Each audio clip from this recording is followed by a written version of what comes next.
Yo, you already know what's going on. It's your boy Acer Spades. Welcome you guys to another exciting episode of the Who Are You segment, presented to you by none other than the Big Kids Living. As some of you guys may have noticed, I'm in a different setting than usual, and that's because I'm in the Big Apple, aka the city that never sleeps, the one, the only, New York City. And you guys know I couldn't have left without getting some work in, and that's why today I have the pleasure of interviewing not one, but two special guests here in New York City. Let's get this thing rolling. Lights, camera, action.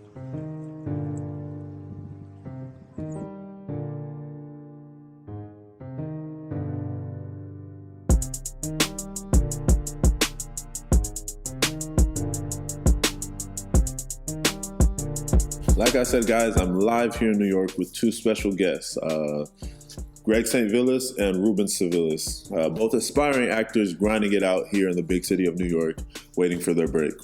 And these guys are special in numerous reasons, not just because they're special guests to the show, but because Greg right here is my cousin and Ruben right here is my brother. You can see by the drip. You see, I taught him well. Hey, cut that. Nah, but how are you guys doing today?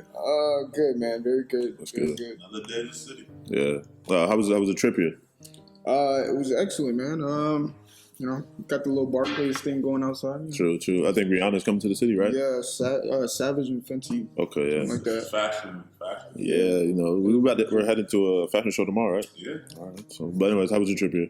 Not bad. This is, like I said, it's my, I live in Brooklyn, so this is my stopping ground. This guy. So it's just backyard for me. Yeah, I'm still trying to get used to taking all these subways and walking everywhere. It's a new experience from Florida. You just get in your car and you drive 5 or 10 minutes on the road. It's not anything. Here, like waiting for subways and stuff like that, it's hectic. So, but I know for you guys are used to it. I think Greg, it's almost a year for you now. Yeah, just a year. And Ruben, this November makes it 2 years for you. 2. Yeah, so both of you guys originally from Florida, Jacksonville, like actually from Jacksonville as well. So how's the transition been for you guys coming to New York? It's different. It's a different pace. New York is exactly what you hear. Like, it's the grind, it's the concrete jungle. So you got to sink or swim. Yeah. A lot of it is just go. Yeah. What about you, Greg? It's been good, man. It's my first year, so I'm still getting accustomed, I feel like. Yeah. For the most part, I've settled in. So. Okay, that's good, man. That's good. So why exactly are you guys in New York?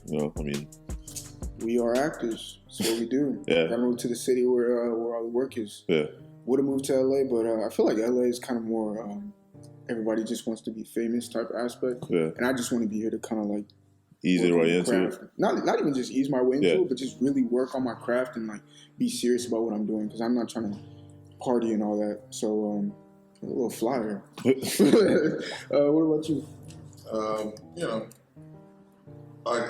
This is where the meat of the work is. This is also where you kind of test your mettle out. I always wanted to get better, and I've been doing this since like early on days of school, and I always have gotten accolades and opportunities, but this is the place where it's like there's no more safety net. It's you going out there, showing your stuff, and iron sharpens iron. This is the rock that you sharpen the sword against. So going out there and testing the waters. Yeah, I was gonna ask where it all started, but you kind of answered that yourself. It all started in high school for you. I think for both of you. I didn't do acting in high school. I moved here with just like on pure whim and started training at the Barrel Group and now HB Studio this upcoming fall. So nice. Yeah. There's some notable actors came out of that. Anne Hathaway actually went to the Barrel Group, and Denzel Washington's son, John David Washington, studies at HB Studio. Okay, nice. Yeah, it's very nice. And Ruben, like you said, you started off at high school. Yeah, I started off at Orange Park High. I started doing theater. How we told a story. I don't even remember circling the elective, but I just remember sophomore year it popped up. I'm like, okay. And ever since then, it's been a great journey. Yeah. Did high school, college, and now I'm in the real world. That's funny because that's where you say it started off, but your acting career started off a long time before that for me. This guy, like I said, he's my brother. So when we were younger, I remember walking into the garage, lights off, thinking no one's in there. And I turn on the light, and this guy is there with a broomstick Like, you know how you always see like the little kid dancing with the broomstick, like dancing around, prancing around. Oh my goodness! So this guy used to be in there just dancing, either dancing or having sword fights with the broomstick. I don't recall. Oh my goodness! Oh. So I turn on the light and he'd get so mad, like, turn off the light, get out of here! And I just sit there just looking at him. He chased me with the broomstick. I have no idea what he's talking about. Oh my goodness, bro! Somebody's lying.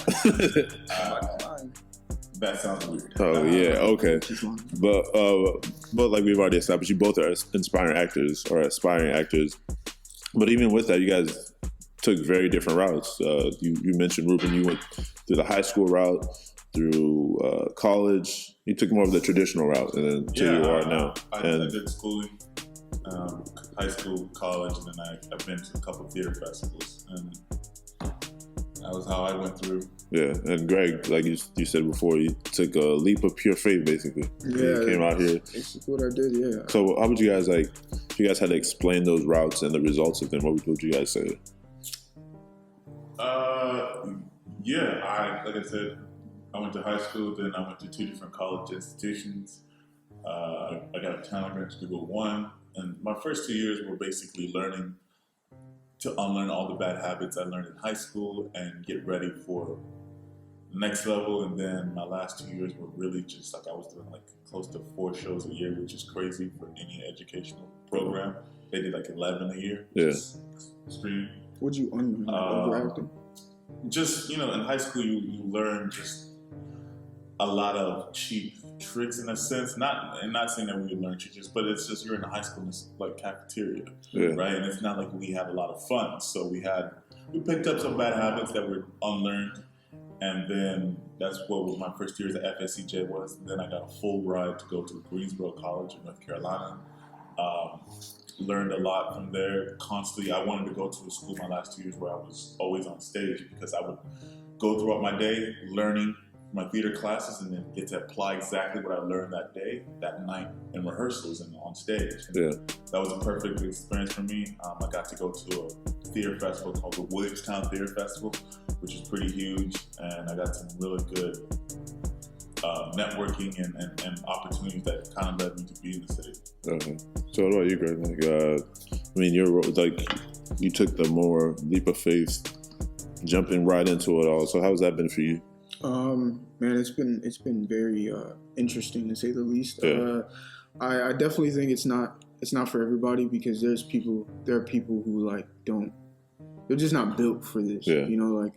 When you do what I'm doing, it's very much you have to believe in yourself. Because if you don't, then you're just gonna quit. Yeah, you gotta believe in yourself and really zone in. Oh and yeah, focus definitely. On what you're doing. Because if not, the city will beat you down, and it really will. It's a lot. Dealing with everything financially, trying to make sure you got a place to stay, and work, and then trying to balance acting. But for me, I put the acting first and then work, because everything else falls after acting. So that's what's worked for me. I think it's important just to say it doesn't matter which route you take, because there's a lot of people who've taken either route that we've taken and still have made it. It's just different ways of approaching it. Yeah. It's just are you good at what you do? Are you no one can really define set a standard for good. You just have to know, you have to believe in yourself, and then hope that people mess with it. You know what I mean? So both of you guys being in this world of acting, this realm of acting,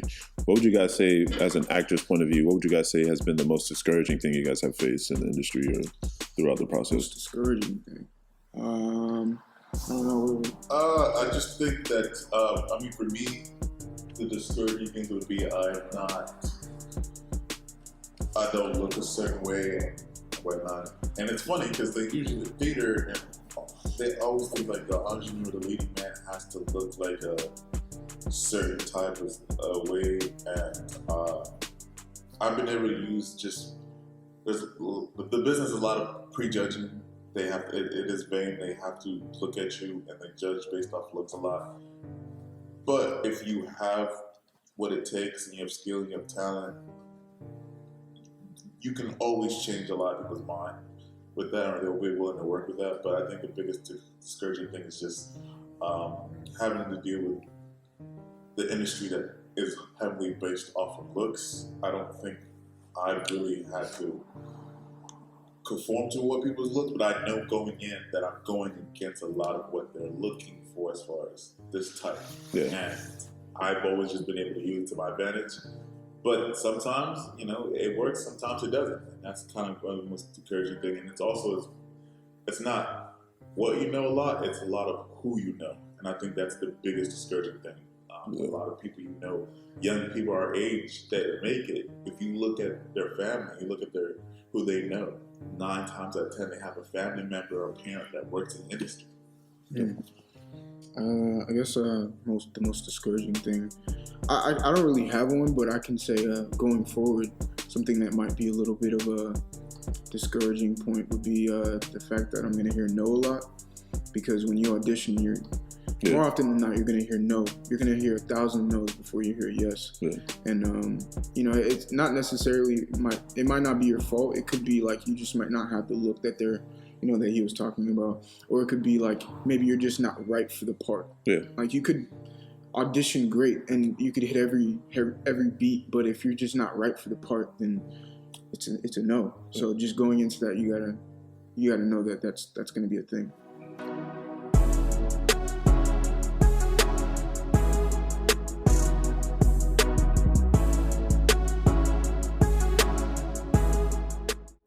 So, aside from acting, what's up with the IG? It's rare that I go on there and I don't see a new or another modeling pic. Is that something you guys are trying to branch off into?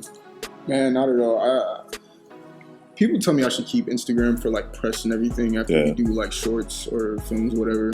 But I'm not really a social media poster like that. Yeah. I don't really post many photos. Okay. And people are always like, "Why don't you post more?" I'm just trying to work. That's it. I don't really care about the photos, but I'm on there though. I got you. The IG for me is just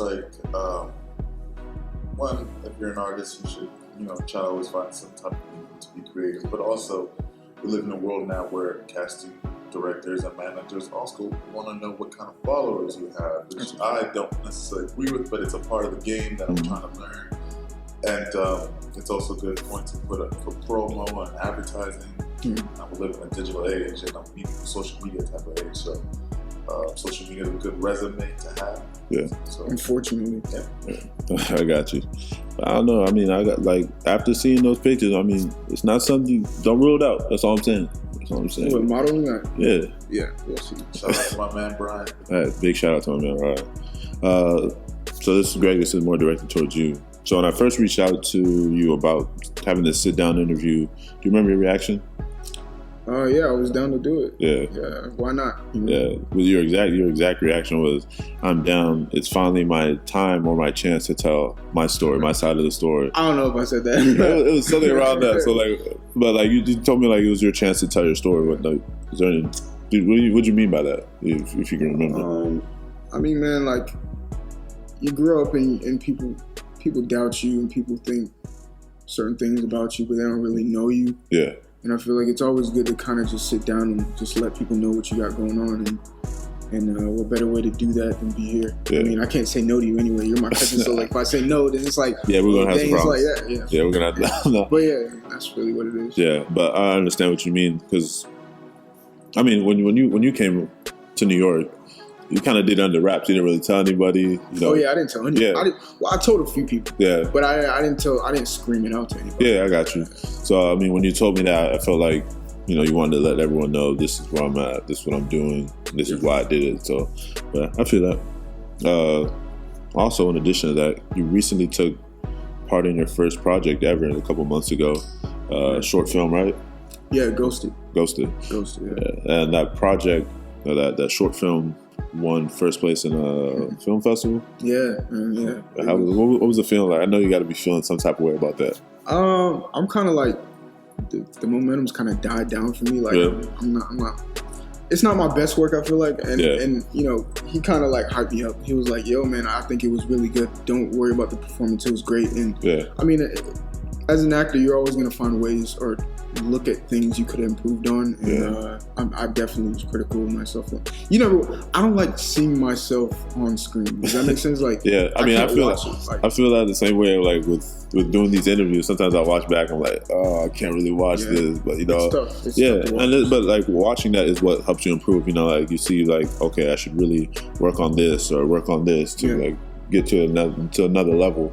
And you know, later in life, when you make it, you can sit there and like, dang, this is where I was. I mean, no one ever sees that point. Go say, don't see it. Oh my goodness! Now I watched that, man. I was really, it was proud. It was a proud moment just because, like, you know, to see where you were at after a couple of months. You know, you just come up on a year, and you're already making this short film that won first place. So it was proud. I was proud to see you. Thank you. I was happy for you, man. Thank you. Yeah, we didn't come to New York for no reason. Yeah. And by the way, C ghosted. I don't want my director to get mad at me. But Ruben, I know similarly, it's been a while since you've done your first project or show. But do you remember that feeling? Yeah, you know, you get nervous, you have the butterflies, and you're about to go up again in front of people. You don't want to mess up. Yeah. Kind of do. I feel that. So, but do you still get that same feeling after you finished or like starting a project? Or is it just something that just mellows out and like, oh, it's time for work? That's it.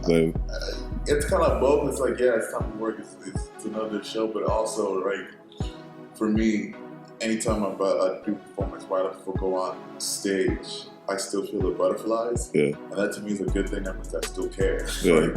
So every time I feel the butterflies, it's like good. And like everybody, like, you know, Denzel was like, even when he was doing Fences, and he's done so much and he's won so many awards, and he's like, I was still nervous before I did it. And that was good because it meant I still cared. So that's kind of the same way for me. It felt good to have that affirmation that it's okay, and it's normally part to have some type of nerves because you want to do a good job, but to me it means I still care, I still want to do this. I think as soon as I stop feeling that, then I'm bounce. Yeah. I mean, that's crazy because I've never thought about it like that. I mean, we've all come from the athletic background of all playing sports. You know, before every game, you get those jitters like, oh, it's go time. You know, you get that. You get those several dumps before you go. The nerve just gets you so much. But you're so amped and hyped and you're ready to go. So like, but I never thought about it as if like, you know, this is the feeling of I still care. But that's a good point as well too. That's a fact. So how many shows or would you say that you've been in up to today? Because you're talking about you did 11 a year or a semester for. So that was my school year where they did 11. I think. So like in total. For me personally, it's probably about to get less. 30, 40 shows. Damn. Close. That's crazy. Damn. 30, 40 shows. Yeah. I just started early, and then high school they do like 2 shows a year. Yeah. And then first, like, colleges usually only do 2 shows a year kind of deal. So those 2, plus I did like summer works. And then college, like I said, they did like close to 11 shows. I was doing 3 shows a year. So that's already like 12 or whatever. But then there's plenty of other shows I did during the summer. Yeah. But those, I'm like, the reason like I'm so astounded by that is because those are lines, you know, those are lines you got to learn. And it's not just you're just saying those lines, you got to perform those lines. So there's a lot of work that goes into those 2 or 3 shows that add up to 30, you know. So big shout out to that, or big props to you for that. You know, Ruben, you have both theater and film experience, while Greg, you have more just film for right now. How's that transition been for you, Ruben? Has it been smooth, or has it been like adjustments need to be made? With everything that changes comes adjustment. The saying goes that, you know, stage doing shows on stage is like doing surgery with a scalpel.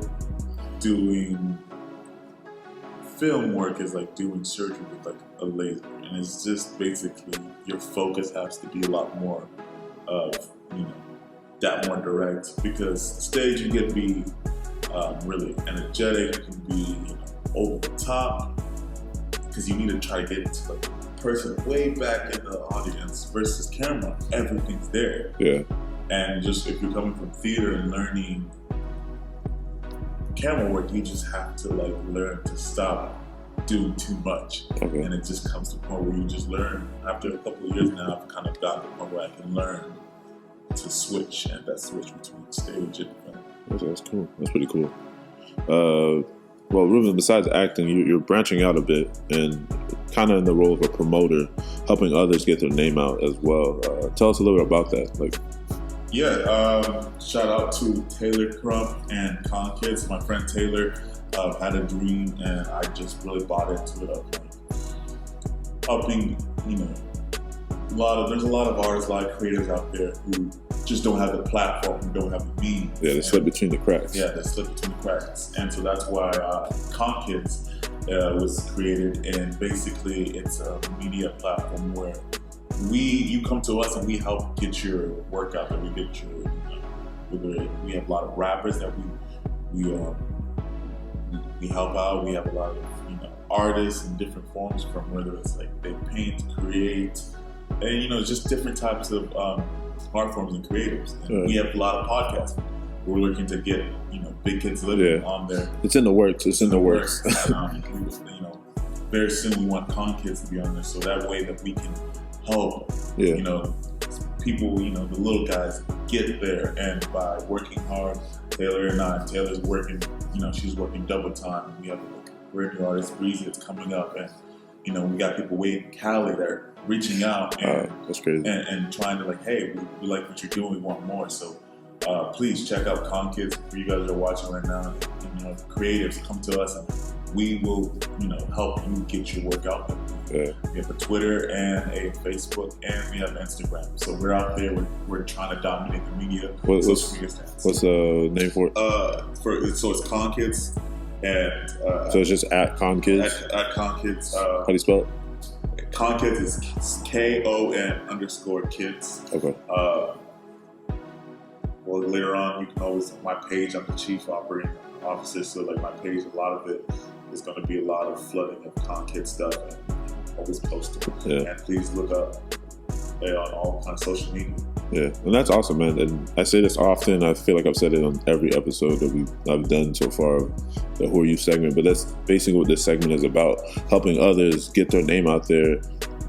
Because we all got to start somewhere. You know what I mean? And I feel like it'd be a little selfish to have this platform and not be able to help someone else or someone around me, get the recognition for what they're doing as well. So that's a fact. And it's up to us, the younger generation that are coming behind us. There's going to be a day where we can't do this anymore. If we can help somebody else behind us transition into that, I feel like that'd be a great thing. And speaking of that, what is some advice you would give to those who are trying to make their way into the business? Believe in yourself. Yeah. And it's so cliche, but it's so true, man. If you don't believe in yourself, no one's gonna believe in you. True. So, number one, believe in yourself and set goals. And because when you set those goals, you know exactly what you need to accomplish at a certain time. Maybe not at a certain time. But don't limit yourself, but definitely strive to reach those goals before a certain time frame, just so you're pushing yourself. Okay. Right around that edge, right around those boundaries. My advice would be just follow your gut, follow your heart.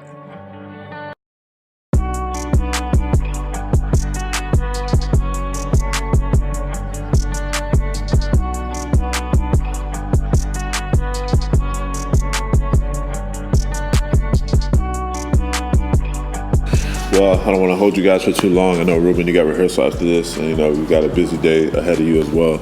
So before we end this, what's next for you guys? You guys working on anything? You guys got anything coming on? Oh yeah, always working. Yeah. I'm working with SVA now, so School of Visual Arts, and we're filming scenes, trying to get an agent. So once I get an agent, we move on to bigger and better projects. Yes, sir. Big moves on the way. Yeah. What about you, Ruben? I'm doing a show right now. It's part of the Ryan Theater's Strawberry Theater Festival, which is a festival of short plays. It's really well known, and I'm on 2 shows. One of them right now is Love and Bed-Stuy, and the other one is Riding on Bald Tires and Broken Headlights. These are 2 shows of this festival that goes on in about 2 weeks. Okay. So it's grind time for real right now. It's grind time. It's a competitive, a competitive theater. We're a festival, so people vote, and if your show makes it to the final, you get to do it in front of really well known casting directors, managers, agents, and whatnot. So that's cool. Yeah, that's crazy. But before we leave, give the people like your handles, where they can find you on social media. Just my name, Gregory St. Vilus. That's Instagram, Twitter, Facebook, whatever. I try to post as much as I can, but don't kill me. I got you. Well, you, Ruben? Yeah, so my IG is _BOTUS_. So that's Botus, and also I'm helping run the Con Kids page. So it's KON_kids on Instagram. So that's where you find where I'm at, and same thing for Twitter. Is pretty much the same thing. Yeah. Shout out to Taylor as well. Yeah, Taylor. Shout out to Taylor Crump. She's our our leader in Con Kids, and she's on the grounds. Yeah. And I can't leave without giving a special shout out to A-Frame Productions, lighting and production. This wonderful set you see here is all thanks to them. It wouldn't be done without them. This video wouldn't be done without them. So big shout out to them. Also big shout out to my man and photographer, Brian Rojas.